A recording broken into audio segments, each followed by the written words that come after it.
They say you can trace a moment that changes everything, a single second where the air shifts and the world starts turning in a different direction. For me, it happened during what should have been a high point in my life, the 15th anniversary of Westfield Modulars. I remember the weather being annoyingly perfect. The kind of blue sky that makes the world feel crisp and clear even when your gut is twisted in knots. The event was held at this upscale downtown venue with marble floors and tall glass windows overlooking the city. I had stood there earlier that morning, adjusting my tie, trying to feel something like pride. And for a little while, I did. People flew in for the event, partners from the East Coast, suppliers I hadn't seen in years, even a few former employees who'd gone on to build empires of their own. It was formal, reserved. The kind of gathering where people clinked champagne glasses and tossed around words like visionary and legacy. I shook hands, made speeches, and smiled until my cheeks ached. Melissa arrived late, of course. She always liked to make an entrance. Black silk dress, heels that clicked like punctuation on a polished floor, and a smirk that drew more attention than the diamond around her neck. She made her way through the crowd like she belonged on the cover of a magazine, not beside a man who had spent 15 years turning blueprints into buildings. We had been married for 8 of those years. Long enough to build a history. Long enough to take things for granted. She sat 2 seats down from me at the head table beside a new consultant I'd hired 6 weeks prior, Daniel Rice. Fresh out of some Ivy League MBA program, all tailored suits and confident smirks. I brought him on to modernize some back-end systems and restructure part of our growth model. He was sharp. Too sharp, maybe. The way they talked that afternoon, it wasn't loud or obvious. It was subtle. That's what made it worse. Her laughter had that familiar, breathy tilt she used to save for our first dates. Her body turned toward him, her hand resting on the table a little too close to his. I kept talking to the CFO beside me, nodding at jokes I didn't hear, because every time I looked over, my stomach knotted tighter. I told myself it was nothing. Professional friendliness. Melissa was always a people person. She flirted by default. But then I saw something I couldn't unsee, her touch on his arm. Just a brief brush, fingers curling like they belonged there. And the look he gave her? Not shock. Not confusion. Just a quiet kind of knowing. Still, I said nothing. The event wound down around dusk. People milled about, shaking hands, taking selfies under the company banner. I posed for pictures, gave a short closing toast, and watched as Melissa disappeared into a conversation with Daniel by the patio bar. They looked good together. That's what hit me hardest. They looked easy. Later that night, I was back home in my office, nursing a glass of scotch and replaying the day in my head when my phone buzzed. A message from our office group chat. I assumed it was someone sharing pictures from the party. But when I opened it, my heart stopped. There it was.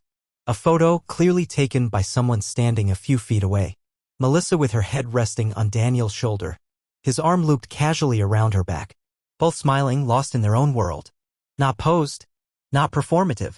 Just caught in a moment they probably thought no one saw. The caption was meant to be funny, something like "Company morale is up," followed by a row of laughing emojis. But I couldn't laugh. I couldn't even move. I just stared at the image for what felt like an hour. When I finally showed it to Melissa, she didn't even flinch.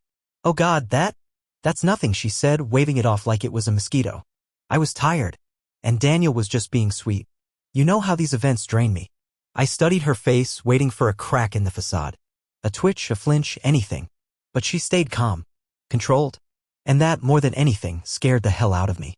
"People are already joking about it," I said. "So let them joke," she replied with a shrug. "They're bored. It's just a picture taken out of context." I didn't argue. I didn't accuse her. I didn't even ask why she thought it was okay to rest her head on another man's shoulder in front of half the company. Instead, I nodded, told her I believed her, and went to bed next to a woman I was suddenly realizing I didn't know anymore. But that picture? It never left my mind. It followed me through meetings, lingered during calls, hovered above my desk like a ghost. I tried to delete it, but someone had already saved it. It was in the office air now, whispers behind cubicle walls, raised eyebrows during board meetings. I became the man whose wife might be sleeping with the new hire, and no one had the courage to say it out loud. I told myself to get over it. Told myself it didn't mean anything. But a part of me, some deep, primal part, already knew. Something had shifted. And once that shift happens, there's no going back. That photo became a splinter I couldn't remove. It wasn't the image itself, it was what it implied. 1,000 silent things suddenly began to shout. I'd catch myself staring at the ceiling at 3 in the morning, replaying conversations, calendar invites, all the harmless weekends and unexplained phone calls that, up until that point, I had chosen to overlook. The Monday after the party, Melissa left for Seattle again. She called it another leadership retreat. Said it was important, part of her professional growth. But it was the third one in as many months, and every time she came back, she seemed more distant. Her tone had changed, her words less affectionate, more efficient. Like I was one of her employees, not her husband. Before, I'd joke about her newfound love for early flights and hotel lounges. I used to trust her when she said she was with colleagues, working late. I even encouraged her when she signed up for those retreats, thinking maybe she needed her own space to grow. But now each detail gnawed at me. I started writing things down. Not for proof, at least, not at first, but because I was beginning to forget what was real and what I had made myself believe. There were the perfume changes, too. Subtle at first. One day it was vanilla and citrus, the next it was something darker, muskier. She said she was experimenting with her scent.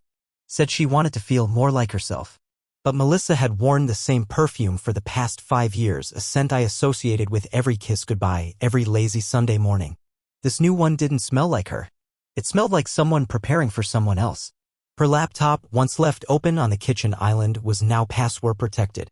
When I asked why, she laughed and said, "Oh, come on. We both know how paranoid I get about work documents."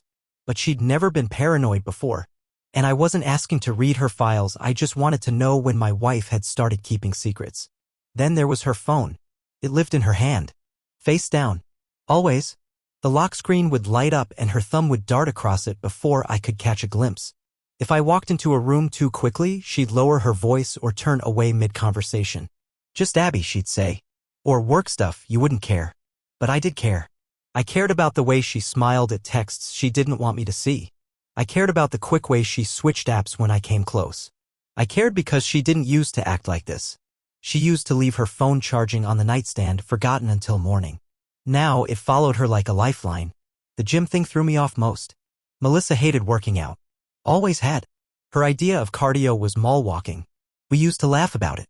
And then, almost overnight, she was up at 6 every morning, lacing her sneakers and disappearing for runs. I watched her jog down the driveway one morning and realized something was off. She wasn't winded. She wasn't struggling. She ran like someone who'd been training for months. Like someone trying to impress somebody. She started dressing differently, too. Sleek blazers, tight skirts, expensive heels. Melissa always had style, but this was curated. Designer brands I didn't recognize. She claimed she got them on sale, but I knew the market. I knew what they cost. She'd walk in from work, her hair perfectly done, makeup still flawless, and head straight to the bedroom with barely a word. One night, I heard her on the phone. I had just gotten home early from a vendor meeting. The house was supposed to be empty. I walked through the front door and stopped when I heard her voice upstairs, low and asterisk mate, laughing in a way I hadn't heard in months. I froze in the hallway. My own home felt like foreign ground. "Yeah," she said softly, "he's still at the meeting. I think we have a window." My heart dropped. I backed away from the staircase like I was the one intruding. Like I had no business hearing that. I went to the kitchen, made noise with the fridge, and by the time I saw her, she was all smiles and innocent questions. "How was your meeting?" she asked. Like nothing had happened. That night, I sat on the couch, staring at the muted TV, wondering how I had gotten here. I wasn't naive. I knew marriage wasn't always fireworks. We'd had dry spells. Fights. Long silences that stretched over days. But this was different. This was calculated. And it wasn't just about a single affair, it was about the erosion of truth. I thought about confronting her. About slamming the laptop shut in her face and demanding answers. But I didn't. Not yet. Because something in me, something I didn't want to admit, was still hoping I was wrong. That maybe the retreats were real. That maybe the perfume and passwords were just a phase. That maybe, just maybe, the woman I married hadn't drifted as far as it seemed. But hope is a dangerous thing. It keeps you quiet when you should be loud. It keeps you still when you should move. It blinds you to red flags until the whole house is burning down around you. So I did the one thing I hadn't done in a while. I watched. I listened. I stopped filling in the blanks with excuses. And the more I saw, the more the picture filled in. Melissa wasn't mine anymore. She belonged to another life now. One she was still pretending didn't exist. But I was done pretending. The next time I found myself staring at the back of her head across the dinner table while she scrolled her phone and smiled at someone who wasn't me, I didn't ask who it was. I already knew. And I knew I had a decision to make. Some betrayals you sense before you see them. Others hit you like a slap, sudden, cold, undeniable. I think I always knew Melissa was slipping away, but I didn't expect to catch her in the act. Not like that. Not with all the lights still on and her voice clear as crystal from just a few feet away. It was supposed to be a normal business trip. I'd flown to San Diego to meet a potential logistics partner. The schedule had me back late Friday, but the final meeting wrapped early, so I took a red-eye and surprised myself by being eager to come home. I missed my house, my routine. I even missed Melissa, despite everything. Somewhere in my mind I was still hoping I was wrong. That I was paranoid. That this slow unraveling was in my head. I pulled into our driveway a little after 10 p.m. The house was quiet. The porch light was still on, the way I liked it. Everything looked normal. I let myself in, carrying nothing but a duffel bag and a head full of conflicted thoughts. The living room lights were off, and so was the kitchen. But upstairs, there was a faint glow coming from the bedroom. The door was half open. The glow came from Melissa's laptop, left carelessly on the bed, webcam still active. I stopped cold in the hallway. The screen showed Daniel Rice, shirtless in a hotel room, reclining against a mountain of pillows with a glass of wine in hand. He was smiling, lazy, comfortable. Like he was exactly where he belonged. And then I saw her. Melissa. Sitting on our bed in nothing but a silk camisole, legs folded beneath her, speaking to him in a tone so casual, so familiar, it made my skin crawl. No, I didn't tell him about the investment, she said, sipping something from a wine glass of her own. But I'm going to. Eventually. Daniel chuckled. As long as you do it before the board finds out. She laughed. I'm not stupid, Daniel. I know what I'm doing. I couldn't breathe. They weren't arguing. They weren't conspiring. They were planning. Relaxed. Comfortable. They talked like a couple. They talked like people who had done this before many times. There was no pretense, no guilt. Just familiarity. Habit. I stood there for 3 full minutes, invisible in my own home, listening to the woman I had married discuss our life, my company, my future, with another man like she had a right to it. I didn't confront her. I didn't shout. I didn't even enter the room. I turned around, walked downstairs, and sat in the dark for a long time. The kind of dark that seeps into your bones and makes everything feel colder than it is. Eventually, I booked a hotel. Something generic and forgettable near the highway. I didn't sleep. I didn't call anyone. I didn't even cry. I made a list instead. It started with the name of my attorney.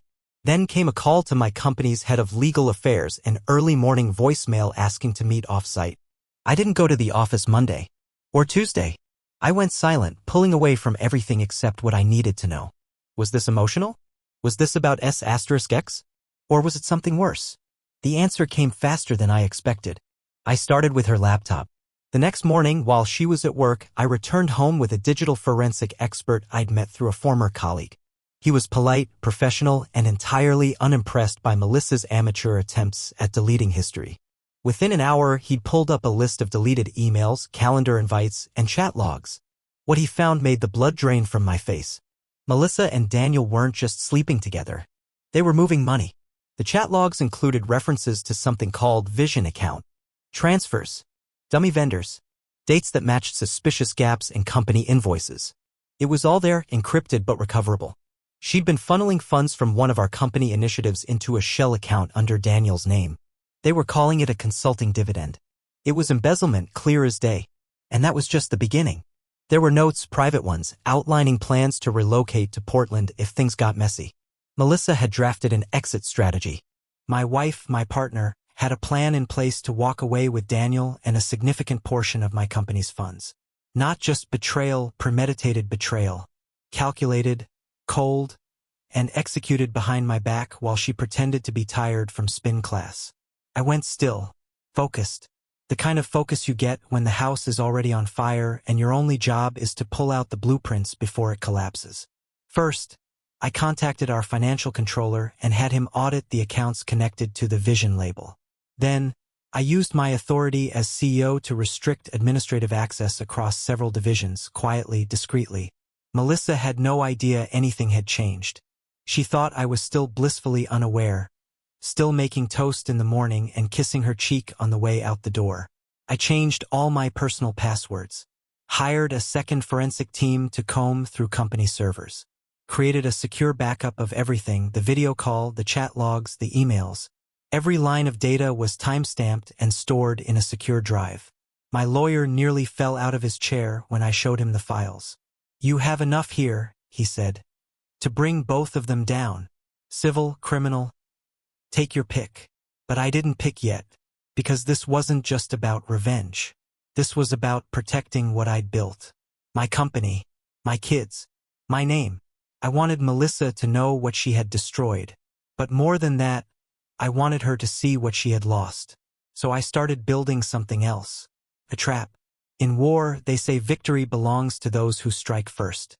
But I'd argue it belongs to those who strike last and smartest. After that night, after hearing Melissa plan her future with another man in my house, I stopped reacting and started strategizing. No more second-guessing. No more wondering if I was being paranoid. The facts were hard and cold and right in front of me. I wasn't married to a person anymore. I was married to a liability. Over the next few weeks, I became someone I didn't recognize. And oddly enough, I liked him. I wasn't angry. I wasn't broken. I was focused, clinical, like a surgeon prepping for a life-altering operation with the utmost precision. I started with the assets. Westfield Modulars wasn't just a company to me. It was my life's work. I built it from my garage, pitched blueprints out of the trunk of my Honda Civic. I wasn't about to let it become collateral damage in my wife's late-stage affair. So I began moving our most valuable assets, patents, proprietary workflows, investment capital, into a trust. Quietly, legally. All of it placed under the management of a third-party trustee whose loyalty belonged only to me. I didn't do it alone. I had help from an old college friend, now a corporate defense attorney, who owed me a favor I'd never cashed in, until now. He helped me lock the trust down so tight that not even a team of private investigators could trace the links without my signature. Melissa never noticed. To her, I was still the same oblivious husband. Still forgetting to unload the dishwasher. Still pretending I didn't notice when she came home late wearing a new blouse and smelling like a hotel lobby. I let her keep believing that, because in parallel I was building something else. I had a tech firm install a discrete camera in the corner of my home office, disguised as a sprinkler head. It had a live feed and a local encrypted backup. If Melissa stepped foot into my space and touched anything, I'd know. I also hired the same forensics expert from earlier to monitor Melissa's device activity remotely. Not to hack anything, but to recover fragments from deleted calendars and synced backups she thought were long gone. What we found confirmed everything. She had been setting up meetings with Daniel under alternate contacts. K. Fisher was a placeholder for a hotel reservation. Natalie Jim was shorthand for 2-hour gaps downtown. Even her grocery trips had location overlaps with Daniel's phone pings from the same vicinity. That's when it became clear. They were preparing for something bigger. Hidden in a folder labeled Wedding Research on her laptop, we found a spreadsheet, not of venues or caterers, but of timelines, financial obligations, and offshore account information under Daniel's shell company in Nevada. The amounts were small but consistent. $2,000 here, $3,500 there. It wasn't just theft, it was laundering. They were trying to make my money disappear before I even realized it was gone. So I baited the hook. I created a new internal initiative at the company called Project Vision. I made it look like a legitimate launch, a forward-facing tech partnership with a side fund for accelerated rollout. Internally, I tagged the fund as a test module. I placed $120,000 in it. Just enough to raise eyebrows, but not enough to attract the attention of our board. And I set the access protocols so that Melissa, who still consulted on operations, had secondary admin rights. She could touch it, move it, but not withdraw beyond a certain limit without triggering alerts. Then I waited. 3 days later, the Vision account was accessed using her credentials. A fake vendor invoice from a firm in Nevada was approved by Melissa and co-signed by Daniel through a shared authorization platform they used for consulting. 48 hours after that, the entire sum was transferred into the same shell company account we'd found in her files. I had the transaction traced, audited, and printed on company letterhead. I stored it with the rest of the evidence in a secure portfolio, a folder that included everything: chat logs, screen captures, the webcam footage of their planning sessions, and the financial audit trail. It was bulletproof. And I wasn't done. I submitted an anonymous ethics complaint to the State Bar Association where Daniel was licensed. I didn't attach the explicit affair details, just enough to raise red flags about financial manipulation and potential misuse of client advisory relationships. A whistleblower email signed with a burner address, the kind that doesn't go ignored. And Melissa? She still thought I was clueless. She still kissed me on the cheek before disappearing on retreats and sent me emails about family dinner plans I knew she had no intention of keeping. She was living in a fantasy built on my silence. But she didn't realize that every hour, every laugh she shared with Daniel was another thread I was pulling tighter around both of them. Eventually, I set up a private meeting with our internal legal team at Westfield. Not the board. Not yet. I wanted a smaller audience. Our head of compliance reviewed the documents, asked me twice if I was serious, and then told me quietly, "You could go to the authorities with this today." I didn't, because I wasn't done building the narrative yet. Melissa hadn't just broken our marriage. She had crossed into something darker: manipulation, corporate theft, and reckless arrogance. But I wasn't going to scream it from the rooftops. No. I was going to walk into that boardroom with a stack of papers and the cold satisfaction of knowing that every last piece of this puzzle fit exactly where I wanted it. That moment was coming. And when it did, I wouldn't need to raise my voice. The truth would do the talking for me. There's a strange kind of calm that comes over you when you know the game is almost over. That week, I walked through life like a man who already knew the ending of the movie. I shook hands at meetings, signed contracts, even had lunch with the procurement team, all while knowing that everything Melissa thought she controlled was about to unravel in front of her eyes. The Vision account had done its job. The funds were gone, reallocated under a false vendor to Daniel's shell company in Nevada. My internal audit team, prepped and trusted, verified the entire transaction from start to finish without alerting Melissa. The timeline was perfect. The trail was irrefutable. I had everything documented: dates, IP addresses, authentication codes. Melissa's digital fingerprints were all over it. But even then, I didn't rush. I needed one final layer of insurance, one last card to play. So I went back to the source, the call I'd stumbled upon that night I returned from San Diego. The one where Daniel and Melissa casually discussed money laundering while sitting in lingerie and wine glasses. Thanks to the webcam feed I'd recovered, that video was already stored on a secure external drive. But for legal integrity, I had it professionally timestamped and notarized through a digital forensics firm. They verified the metadata, certified the source, and provided a written statement affirming that the footage was original and untampered. I didn't even watch the video again. I didn't need to. It was already seared into my memory. Next came the final step: formal presentation. On a Thursday afternoon, I scheduled an off-site board session at a neutral location, a private conference suite at the Four Seasons, just to keep things under the radar. I asked our general counsel, head of finance, and 2 senior board members to attend, citing an urgent compliance matter. Everyone showed up expecting a routine report. Instead, I handed each of them a black folder. Inside, the audit of the Vision account, the screenshot *TS of Melissa and Daniel's communication, copies of the wire transfers to the Nevada firm, and a digital printout of the video still frame showing my wife mid-conversation with Daniel in our bedroom. No one said a word for the first 5 minutes. Then the CFO spoke quietly. "Jesus, Caleb.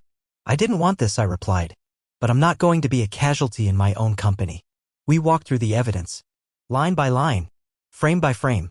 I explained how Melissa used her access to approve the fraudulent invoice, how Daniel signed as a co-consultant using falsified authorization, how they covered their tracks, poorly as it turned out. No one interrupted. No one asked if I was sure. The facts were too clean. The betrayal too obvious.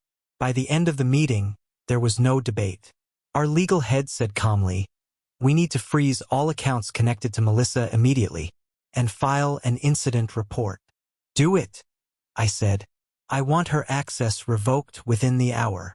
That evening, while Melissa was out for one of her so-called yoga sessions, IT locked her out of every system connected to Westfield. Her company email, file drives, billing dashboards, gone. When she came home, I watched her open her laptop at the kitchen table, then frown when the login failed. "Caleb," she called out, "did something happen to our internet?" I didn't answer. I was upstairs in the office watching her through the hallway mirror. She tried again. Same result. The third time. Then she stood, walked to the fridge, and poured herself a glass of water with a shake in her hand I hadn't seen in months. She was starting to feel it. The next day, I invited her to lunch. Just the two of us. I chose a small private dining room at a restaurant we used to love back when things were simple. She wore her best red blazer, probably thinking this was a reconciliation. Her voice was bright, too bright. She asked if I'd had a breakthrough in therapy. I didn't respond. Once we sat, I reached into my briefcase and slid 2 folders across the table. One blue, one gray. "What's this?" she asked, her voice dropping a half octave. "Options," I said. She opened the blue folder first. It contained a full criminal complaint, ready to be filed with the state's Financial Crimes Division. Fraud, embezzlement, wire fraud, breach of fiduciary duty. Accompanying it, signed affidavits, the certified video recording, audit logs, and a copy of the anonymous ethics complaint filed against Daniel with the State Bar. Melissa's smile disappeared by the 3rd page. The gray folder was thinner. Inside, a private agreement, a confession of her role in the unauthorized transfer, a waiver of any legal claims against the company, a forfeiture of all financial stake in Westfield Modulars, and an agreed-upon clause granting limited visitation with the kids, contingent on court approval and psychological evaluation. Melissa stared at both folders in silence. Her hand hovered between them like she could erase one by touching the other. "This is insane," she whispered. "You're blowing this out of proportion." "No," I replied. "You already did. I'm just cleaning it up." "What do you want from me, Caleb?" Her voice was shaking. "Money? Apologies? What?" "I want you out of my life," I said. "Legally, financially, permanently." She flipped the gray folder shut. "You can't just make me sign this." "You're right," I said. "I can't. But you'll sign it anyway. Because if you don't, I file the blue one. And then Daniel gets disbarred, you get indicted, and everything you thought you'd steal gets burned down in public court." There was a long pause.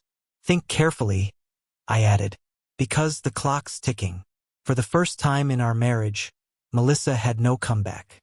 No snide remark. No layered manipulation. Just silence. That, more than anything, told me she understood the corner she was in. She signed the gray folder an hour later. Didn't even ask for a lawyer. Within 3 days, her name was scrubbed from every company record. Within 2 weeks, Daniel was placed on indefinite leave from his firm pending investigation. The ethics board had moved faster than I expected. The anonymous report, backed by financial documents, was more than enough to raise alarms. And just like that, it was over. Not with a scream, not with a courtroom scene, but with 2 folders, a signature, and the cleanest break I've ever made in my life. After she signed the gray folder, Melissa left the restaurant without a word. I watched her walk away, red blazer catching the sunlight, head held high like she was still in control. But I knew better. She wasn't walking away from me. She was walking away from everything she'd spent years pretending to care about. The fallout was swift. My legal team finalized the paperwork within days. Melissa relinquished all claim to Westfield Modulars. Her corporate access was terminated, her emails archived and locked. She moved into a condo she hadn't mentioned before, one I suspect Daniel had arranged. I didn't ask. I didn't care. I never made a public statement. I didn't need to. The board knew the truth. The employees knew enough. The whispers died down when it became clear I wasn't hiding from the wreckage. I was rebuilding on my own terms. Daniel didn't go quietly. After the ethics complaint gained traction, his firm placed him on leave pending investigation. Then came the audit. The Nevada shell company raised red flags that couldn't be ignored. His license was suspended 3 weeks later. I heard through legal channels that he's still fighting it, blaming Melissa, claiming he was manipulated. They always blame someone else, don't they? As for the kids, well, they stayed with me. There was no argument. Melissa didn't fight for custody. Maybe she knew she'd already lost. Maybe she was too busy salvaging her image. I enrolled them in new schools closer to my office and started actually living the life I'd been putting off for years. For a while, I spoke of Melissa only in legal terms. The respondent, I'd say. Or, per the agreement. It helped. Turned pain into paperwork. Turned betrayal into boundaries. A year later, I relocated to Boulder, Colorado. It wasn't spontaneous. I'd been planning it since the dust settled, somewhere fresh, somewhere quieter. We opened a second Westfield office near the mountains. I hired new staff, mentored a younger team, and took long hikes in the mornings before the emails started. My daughter, Grace, found her stride in art school. She painted every day like it was the only thing that made sense. My son, Jamie, joined a robotics mentorship group, stayed after school, asked 1,000 questions, started building things that actually worked.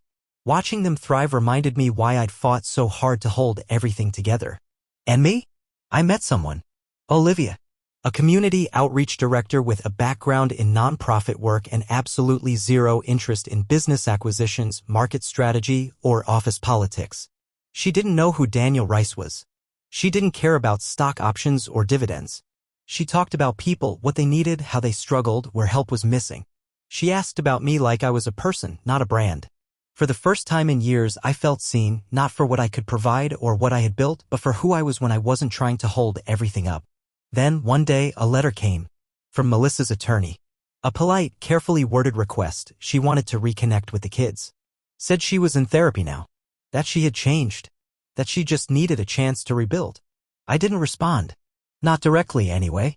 I had my lawyer send a reply. The children are stable. They are safe. At this time, no changes to visitation will be considered. Their well-being remains the priority. And that was it. No more games. No more drama. No invitations to reopen what had already collapsed. The past was done. Burned. Buried. And in its place, I'd built something stronger. Something that didn't shake at the first sign of a crack. Something real.